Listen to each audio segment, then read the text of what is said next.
Tournée gouvernementale. Comme Alain Fortuné Noatine de la Défense dans le Zou, les autres ministres enchaînent des kilomètres pour partager la lumière sur la vie chère. Les citoyens du Bénin profond révèlent une soif d'en savoir. Colloque sur le rythme du cardinal Gantin, rythme comme souffle intemporel de son héritage pour l'éducation. Le centenaire de la naissance du premier préfet noir de la Curie romaine a offert l'occasion de ce ressourcement.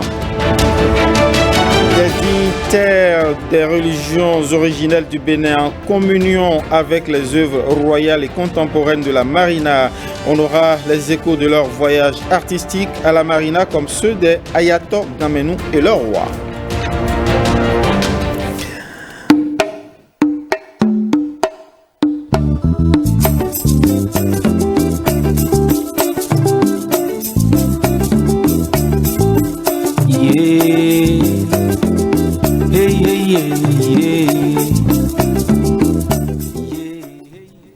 Commençons donc par la Marina, écho de l'expo Art du Bénin d'hier et d'aujourd'hui, de la restitution à la révélation. Au milieu de la vague des visiteurs, les dignitaires des religions originelles du Bénin.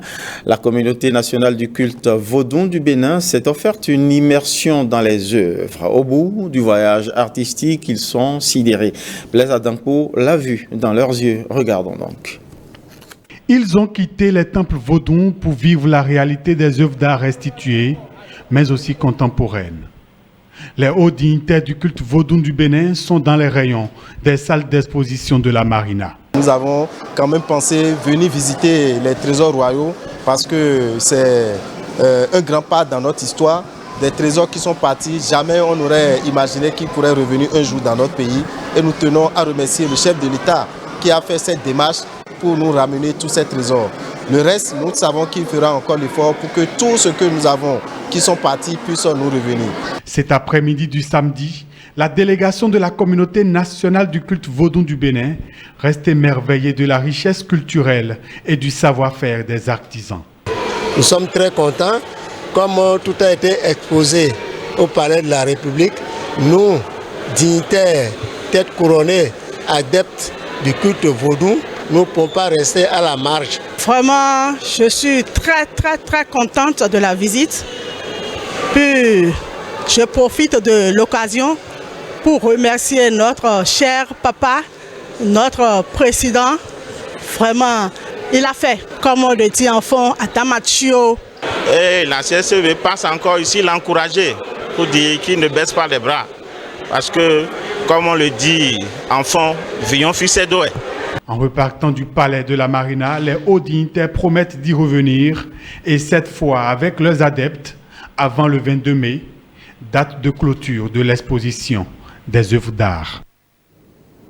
Dans les allées des œuvres majeures exposées à la Marina, une tête couronnée, Zungye Wanji Gaman Sizo Toli Yelian, le roi des Tosso Ayato Gamenou, avec sa nombreuse suite, en est sorti ravi de ce qu'il considère comme l'exploit de Patrice Talon et pense déjà au retour du reste des biens royaux du Bénin encore en exil. Nous vous proposons d'écouter le roi des Tosso Ayato Gamenou au micro de Fifame Atalidi Okunde et Daniel Ada.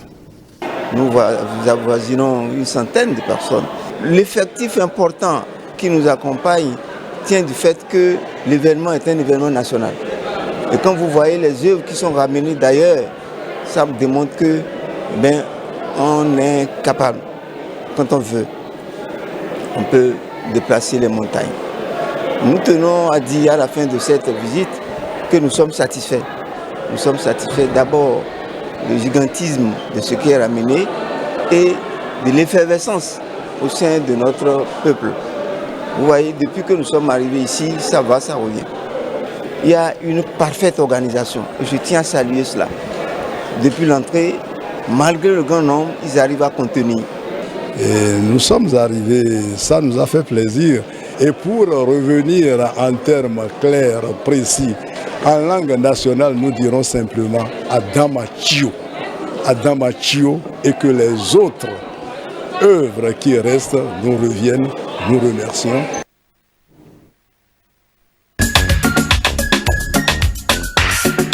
Vous votre plaisir et celui de vos enfants, la découverte des trésors royaux et de l'art contemporain du Bénin se poursuit avec l'atelier de pratique artistique. Public et gratuit pour vos enfants de 4 à 12 ans, c'est tous les samedis et dimanches à l'espace animation de l'Expo Art du Bénin de 10h à midi et de 14h à 16h à intervalle d'1 heure par atelier.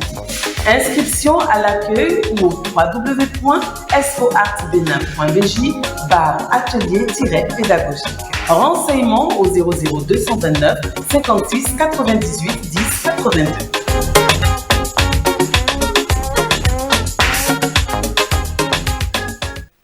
Sur cette séquence Expo à la Marina, on vous promet de retrouver bientôt le roi des Ayato Gamenon. On s'en va au Parlement où les députés, ou plutôt une sortie hors du Parlement avec les députés qui sont allés faire le point des activités de l'Institut parlementaire du Bénin, structure née des réformes opérées par la 8e législature 2 ans après. Le bureau de l'Assemblée nationale et des cadres parlementaires se sont retrouvés à Dassa, hors du Parlement, pour évaluer les résultats et la pertinence de cet outil d'analyse et d'étude des grands dossiers de la nation à l'usage des députés. Firmin Bassao pour le compte rendu. Après 2 ans d'existence, l'Institut national parlementaire a l'épreuve d'évaluation. Un institut créé par la 8e législature et qui est chargé, entre autres, de conduire des recherches et études sur les politiques de développement, de dynamique sociale, économique, culturelle et environnementale. Les cellules d'analyse des politiques à l'Assemblée nationale CAPAN, après plusieurs années de léthargie, a subi une transformation structurelle qui a abouti le 24 septembre 2019 à la création de l'Institut parlementaire du Bénin. Et je voudrais bien que nous nous arrêtions effectivement après un parcours de 24 mois, que nous arrêtions pour évaluer le chemin parcouru. Évaluer ce qu'on a fait, redresser ce qui a redressé et donner encore un nouvel essor à cette structure d'appui, que cette structure effectivement remplisse sa fonction de laboratoire. L'atelier est organisé par la direction de la cellule d'audit interne de l'Assemblée nationale avec l'appui financier du programme des Nations Unies pour le développement à travers le projet d'appui au renforcement des capacités du Parlement et des organes de gestion des élections. Penchons-nous à présent sur cette rencontre entre la présidente de l'Institut de la femme et le médiateur de la République. Au cœur de leurs échanges, le plaidoyer itinérant de Claudine Prudencio en faveur des femmes pour un traitement plus diligent de leurs requêtes. On écoute ici la présidente de l'Institut de la femme. Elle est au micro de William Aguiar et d'Igor Ayoso. Je suis venu lui parler de l'Institut national de la femme. Comme vous le savez, le médiateur reçoit ici des requêtes de femmes et d'hommes. Je suis venu faire un plaidoyer pour une discrimination positive pour que les dossiers des femmes soient traités avec une célérité parce que la femme requérante, c'est une femme qui a certainement un souci. J'en ai parlé au médiateur et il m'a donné aussi énormément de conseils sur la sensibilisation à faire sur le terrain, sur les différentes lois votées et promulguées tout dernièrement. Donc nous sommes en phase avec le médiateur de la République. Il y a certaines sensibilisations que l'INF fera ensemble également avec le médiateur de la République. On va parler à présent d'inclusion financière par le biais du renforcement de capacités au profit des responsables des systèmes financiers décentralisés qui s'outillent davantage pour l'analyse et le montage des dossiers de microcrédit. Une remise à niveau cruciale pour améliorer l'offre financière au service des PME, PMI. Ricardo Loïc Pécou, Évariste Zomaou pour les précisions. Analyser et monter des dossiers de microcrédit, c'est ce à quoi s'exercent ces responsables des systèmes financiers décentralisés. Un renforcement de capacité qui intervient pour aider les acteurs de la microfinance à être plus performants. Les besoins des clients satisfaits par les produits et services financiers adaptés sont changeants. Et il est impératif que les acteurs que nous sommes, qui desservons ces produits et services aux populations, s'ajustent continuellement à travers les innovations et pourquoi pas les formations qui nous rendent aptes. Du dernier rapport de la Banque centrale sur la situation de l'inclusion financière dans l'UEMOA, rapport publié en décembre 2021, le Bénin a un taux d'inclusion financière de 82,4% quand toute l'Union est à 63,8%. Une performance réalisée par les structures et organismes en charge de la gestion de la microfinance. Nous ne nous satisfaisons pas de ce taux. Il reste encore beaucoup à faire. Et lorsque on parcourt le Bénin, on se rend compte quand même qu'il y a une bonne partie de nos concitoyens qui n'ont pas accès aux services financiers, une bonne partie, ou du moins la majorité qui se plaint des coûts de ces services qui demeurent très élevés. Et notre devoir, c'est de faire en sorte que les services financiers puissent être vraiment à bas coût. 3 jours donc pour permettre à ces acteurs de la microfinance d'être mieux outillés afin de booster le secteur de la microfinance au Bénin.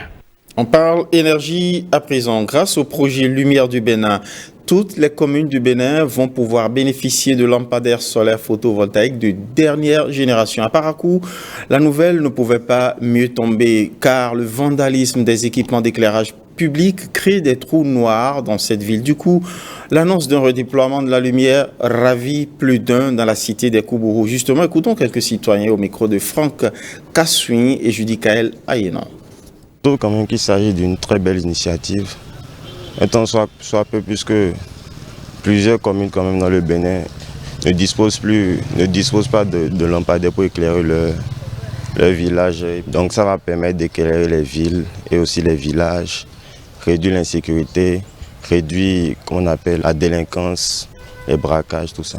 Ce projet, on va lui souhaiter une bonne arrivée parce qu'actuellement il y a toute de la sécurité dans le pays. Si on a ce projet, c'est pour, on va dire merci au président, quoi. Je remercie d'abord le père de la République. Je tiens à recevoir aussi la lumière dans mon quartier, la belle cité. Ce projet est tellement bienvenu. Ça va lutter contre les malfaiteurs, ceux qui sont les coupeurs de route, tout ça là, et l'insécurité grandissant va diminuer. La fois dernière, ils ont cassé des écoles ici, on a appris ça là. La voie inter-État qui quitte le carrefour Mathieu Kérékou pour Ibemaga, tout est électrifié. Avant, SODA à 20h, 21h, tu peux passer par là, mais maintenant, sans pas, tu peux passer là.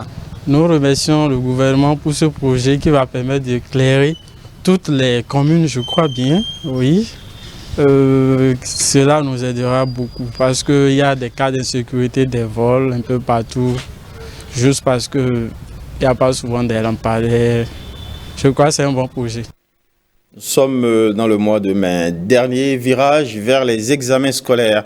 Et pour les candidats, l'heure est aux dernières révisions. De leur côté, les enseignants mettent les bouchées doubles pour les derniers réglages. Voici le constat dans quelques établissements à Parakou. Reportage. À quelques semaines de la fin de l'année scolaire 2021-2022, le taux d'exécution des programmes des enseignements primaires et secondaires est assez avancé dans l'ensemble des établissements sillonnés. C'est le cas dans cet établissement public.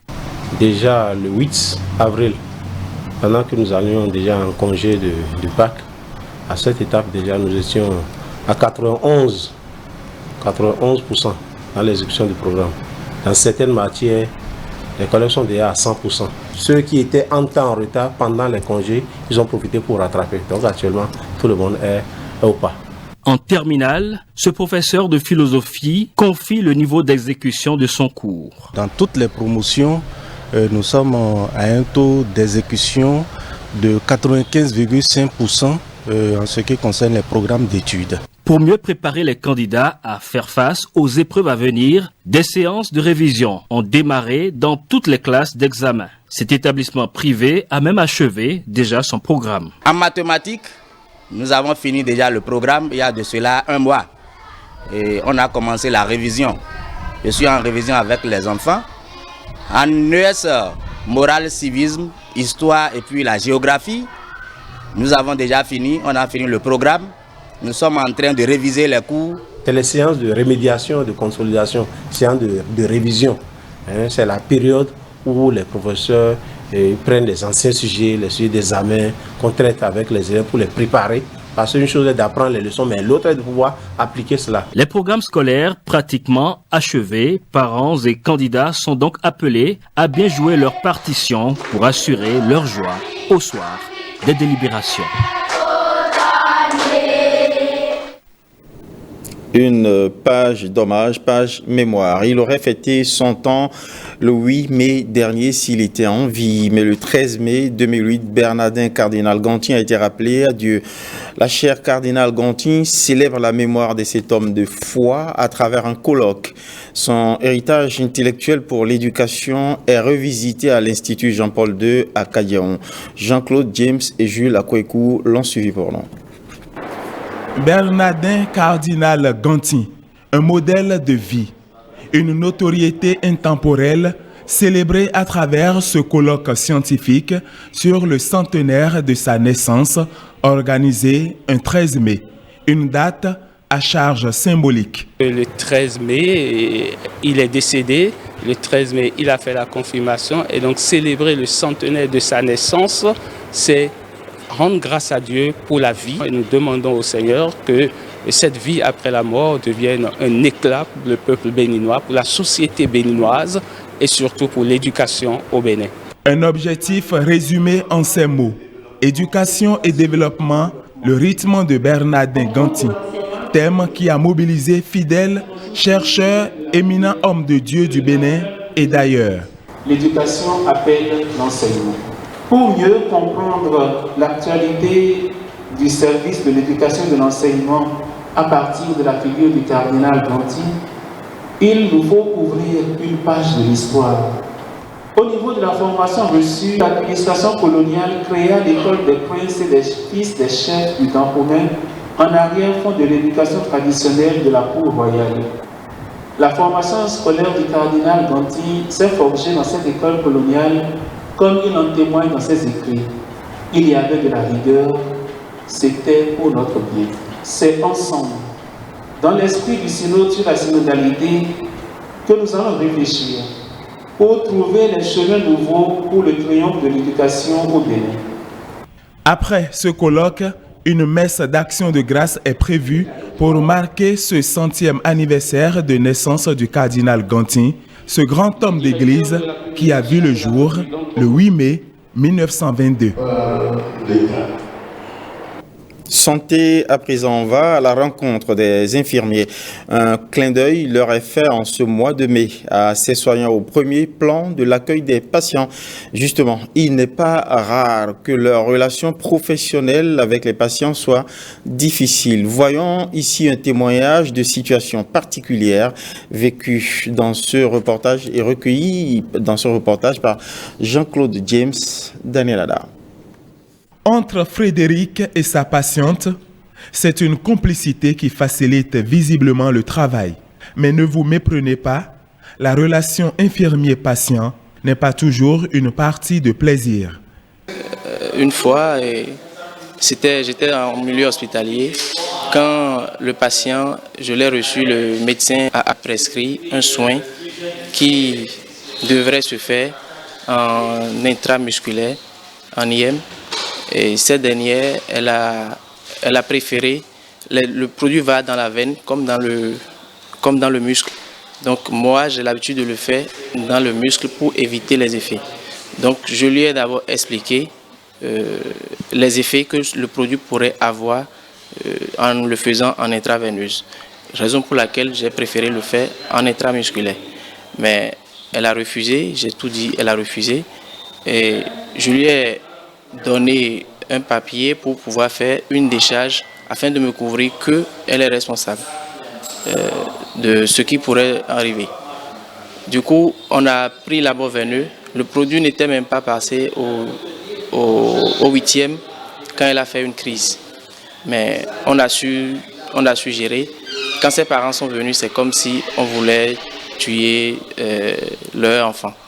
De leur côté, Les usagers des hôpitaux pointent du doigt l'accueil, le premier pas vers la guérison qui n'est pas souvent au rendez-vous. Certes, il y a des moments où ce n'est pas encore ça. Vous imaginez, un seul infirmier fait peut-être le travail de 5-6 personnes à la fois. À la descente, il est épuisé. C'est un humain aussi. N'oublions pas, et l'humain, je le disais, a des émotions. Et dans tout ça, nous essayons quand même de trouver le juste milieu pour accueillir convenablement le patient. Agents de santé et patients sont donc invités à faire des efforts. En attendant l'ordre, nous sommes déjà une association reconnue, ANARPI, qui fait son petit bonhomme de chemin. Tout membre adhérent a un numéro d'ordre qu'il peut inscrire sur son cachet. Avec ce numéro, le patient peut faire recours à l'association et l'association sait quel infirmier a prescrit ou a commis cette faute. Le message que je vais porter à leur endroit, c'est que les patients nous aident à accomplir notre devoir. C'est souvent pas aisé de se voir crier dessus par un patient. Ça peut jouer aussi sur sa prise en charge. En ce jour où ils sont à l'honneur, nous souhaitons une bonne journée de réflexion à ces acteurs de la chaîne sanitaire.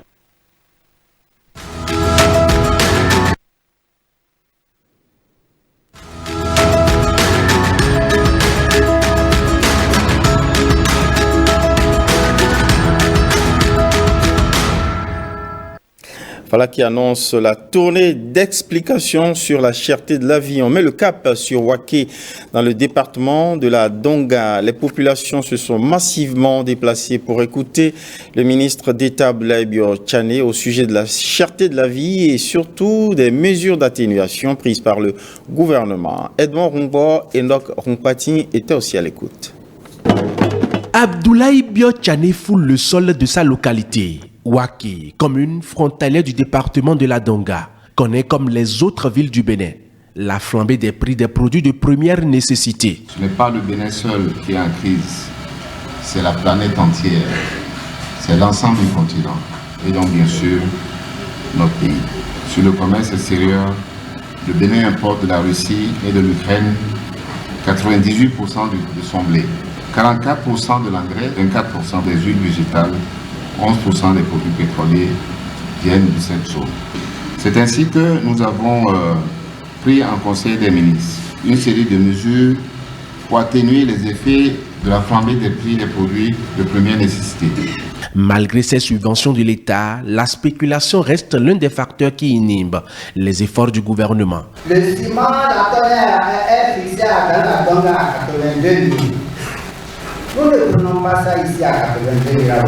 Est-ce que les autorités au niveau savent cela? Nous allons voir ensemble quelles dispositions prendre pour qu'on puisse, à partir du magasin de Djougou, pour qu'on puisse servir les producteurs désirés de Waké. Pour mettre les engrais à disposition des producteurs à un prix relativement raisonnable, nous avons décidé d'octroyer à peu près 51 milliards de subventions uniquement sur les intrants, ce qui nous permet de vendre par exemple 50 kg d'engrais aux paysans aujourd'hui à 14 000 francs le sac. L'année dernière c'était à 12 000. Prochaine étape de cette tournée de sensibilisation, Basila et Copargo.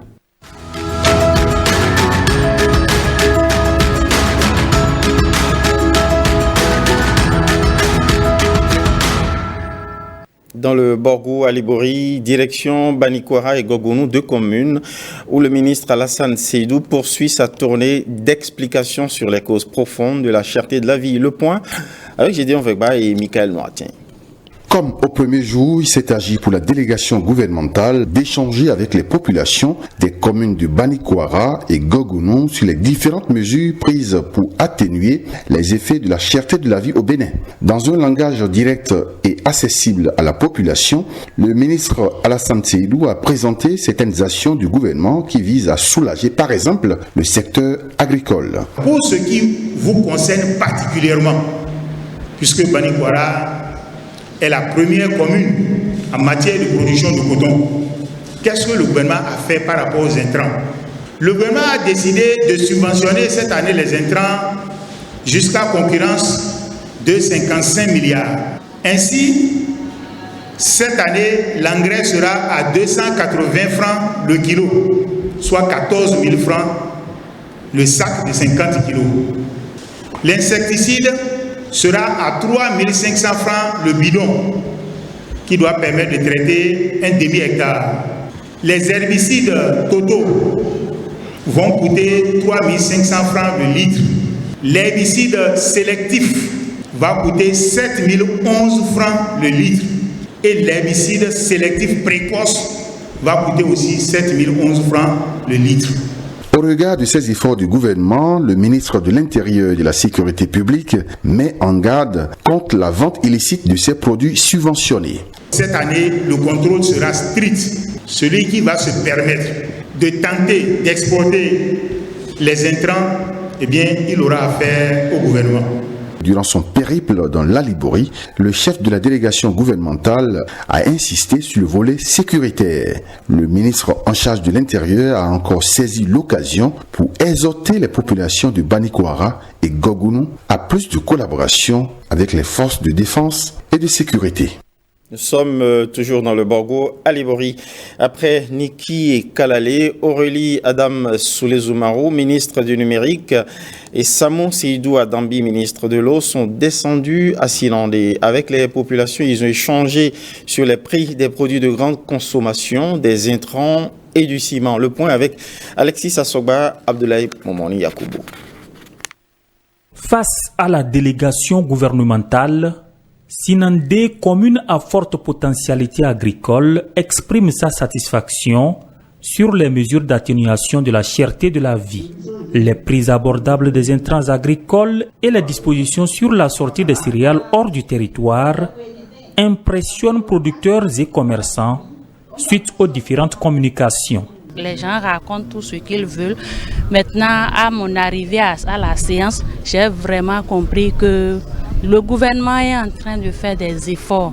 Quand les céréales sortent beaucoup plus, à notre niveau, nous à la base, les prix augmentent et vraiment on n'arrive pas à accéder aux céréales. Actuellement, comme la sortie n'est plus favorable, donc au niveau de la base, ça renforce aussi la sécurité alimentaire au niveau de nos villages.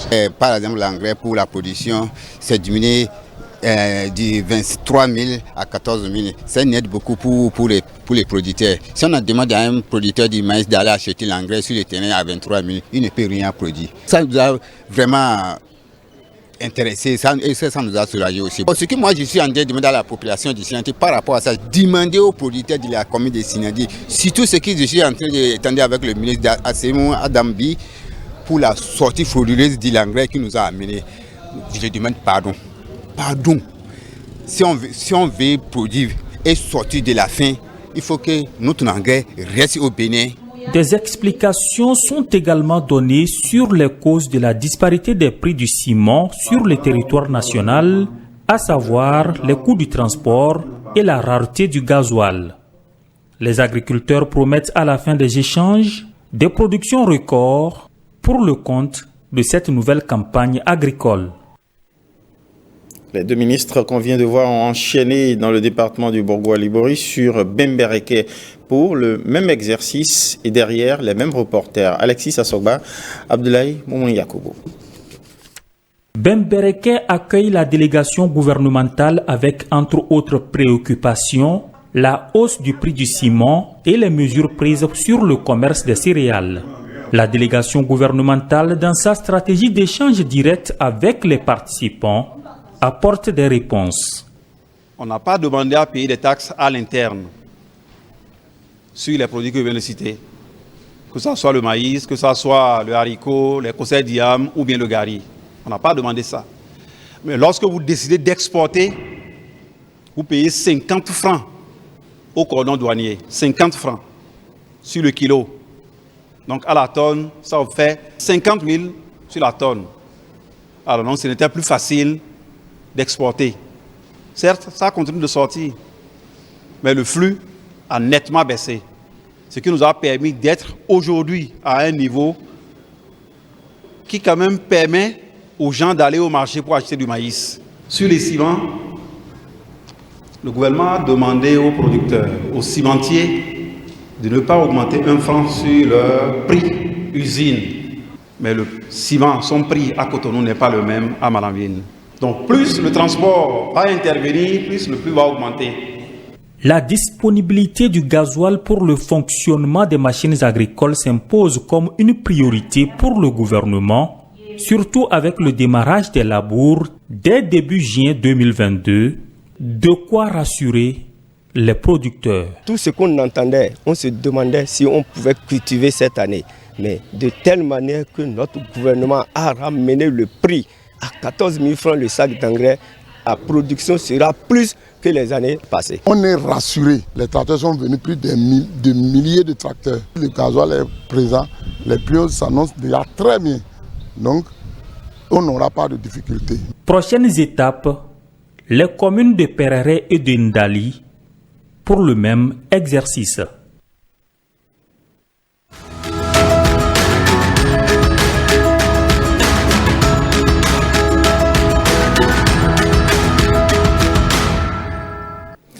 Dans les collines, nous sommes à la dernière étape de la tournée du ministre Gaston Kossi Dossoé de l'agriculture, de l'élevage et de la pêche. Il est allé à Banté puis à Savalo. Les populations ont montré une soif d'information captée par le reporter Bruno Soali, Françoise Nissou. Banté et Savalo pour le sprint final d'un long marathon dans le département des collines.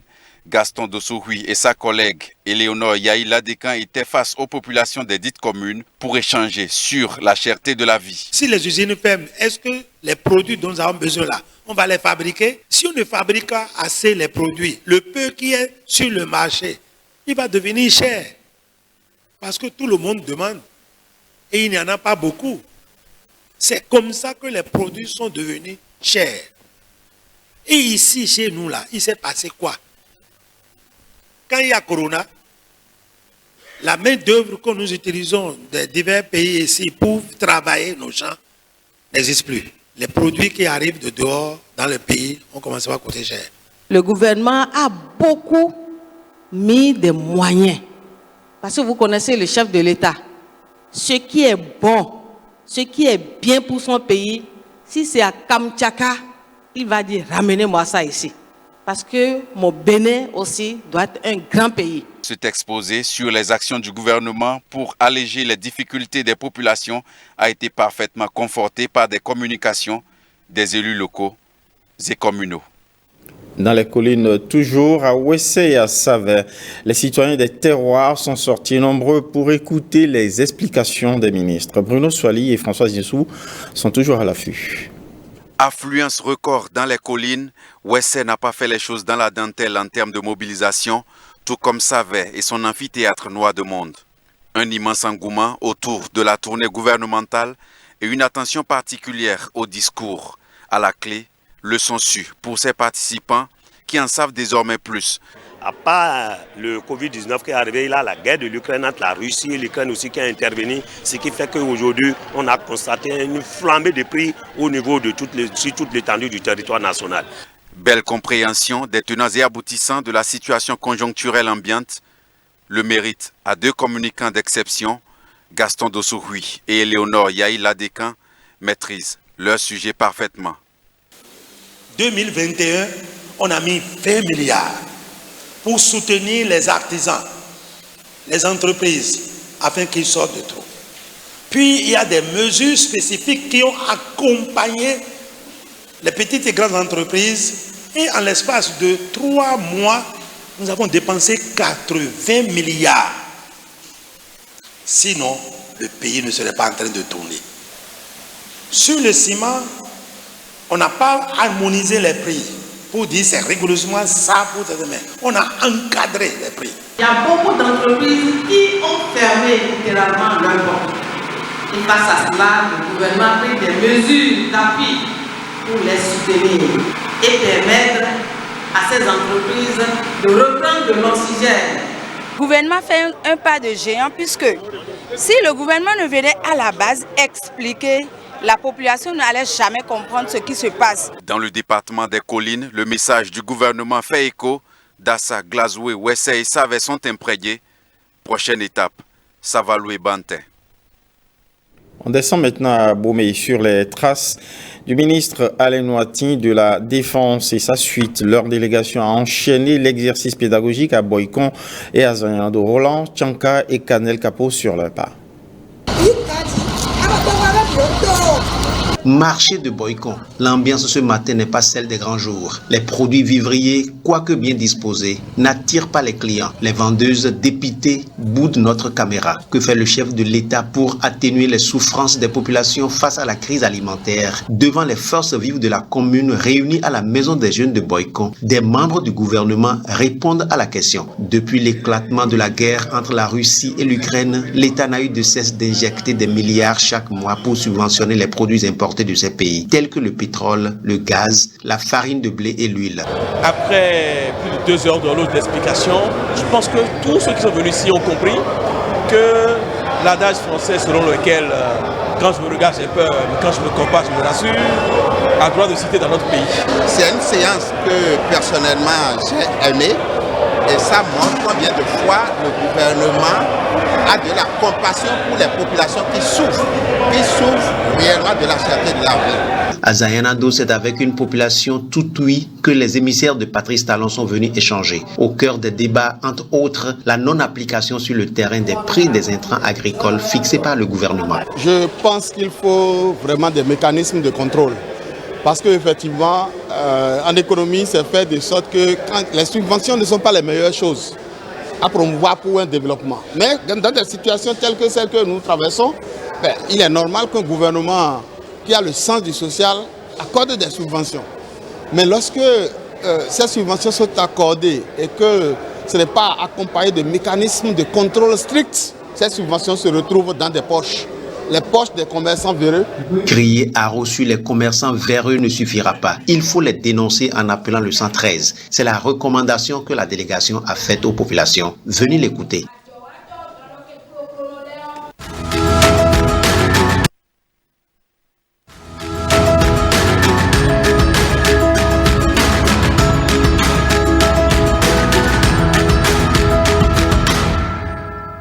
Dans le Molokoufou, à la 3e journée de la tournée gouvernementale de sensibilisation sur la cherté de la vie, à Comé et à Grand Popo précisément, il ressort des échanges que la volonté du chef de l'État à assurer le bien-être des populations se maintiendra tant que durera la crise.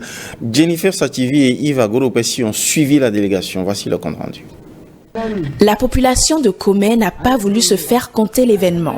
Sages et notables, chefs religieux et autorités locales étaient tous présents à cette rencontre avec la délégation ministérielle sur la sensibilisation face à la cherté de la vie. Amia, Soukléa, nous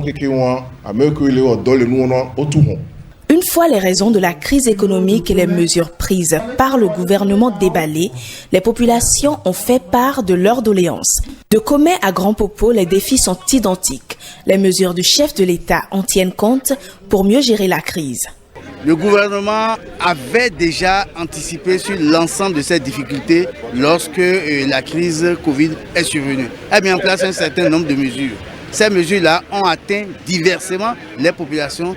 Il s'agit donc aujourd'hui d'amplifier ce mécanisme-là, mais également trouver les moyens de contrer davantage la flambée des prix. C'est ensemble que les solutions vont être trouvées. Et je crois que cet exercice montre une chose, c'est la recherche d'une cohésion nationale autour des défis. Regardez ce qu'elles ont dit autour de la sécurité, le rançonnement dans un pays voisin, ce qui n'existe plus chez nous. Donc les populations sont conscientes des efforts qui sont en cours, mais il nous faut faire encore plus. Ce n'est pas que nous ne sommes pas au courant des difficultés qu'ils ont, mais eux, ils ne sont pas au courant, malgré les communiqués, des efforts qui sont faits par le gouvernement sur tous les plans. Cette tournée est plus que nécessaire pour corriger le tir, mieux s'adapter aux attentes et pour que l'impact et l'effet recherché soient. Nous sommes toujours dans le Molokoufou, dans les villes de Bopa, Kouyobe et Torviklin. La sensibilisation se poursuit. Au cœur des 3 escales, sensibilisation, échange et encouragement. On fait le point avec Jennifer Sativi et Yves Agoropessi. Bopa, la cité de l'or bleu, première destination de la délégation gouvernementale, en cette deuxième journée de la tournée de sensibilisation sur la cherté de la vie. Sortis massivement pour l'occasion, les habitants de Bopa ont pris connaissance des différentes mesures du chef de l'État pour soulager la peine des uns et des autres avant de faire part de leurs difficultés. Le message est également transmis à Houeyogbe dans le département du Mono, puis à Dogbo dans le département du Koufo. L'objectif du gouvernement béninois en cette période de crise mondiale est de faire du bien-être de chaque citoyen une priorité. Nous avons, avec mes collègues Kenom et Tonato, procédé comme hier à l'information, à l'explication des populations sur toutes les mesures que nous avons prises. Nous avons donné les explications qu'il fallait, les réponses qu'il fallait sur les propositions qui n'avaient pas été prises en compte par le gouvernement dans sa stratégie. Nous les avons consignées et nous en rendrons compte au chef de l'État conformément à la consigne que nous avons reçue au début de cette tournée. Les communes de Bopa, Houeyogbe et Dogbo sont désormais avisées. Les populations entendent jouer leur partition selon les instructions du gouvernement face à cette crise mondiale. Voilà, on va devoir arrêter le journal ici sur ce point précis. On vous promet la suite des autres tournées dans les autres départements, littoral, Ouémé, Plateau, dans notre toute prochaine édition. Merci de prendre le rendez-vous pour le moment. Je vous souhaite une agréable soirée en compagnie des programmes de la télévision nationale. Merci à toutes les équipes qui ont contribué à la livraison de ce journal. Bonsoir chez vous.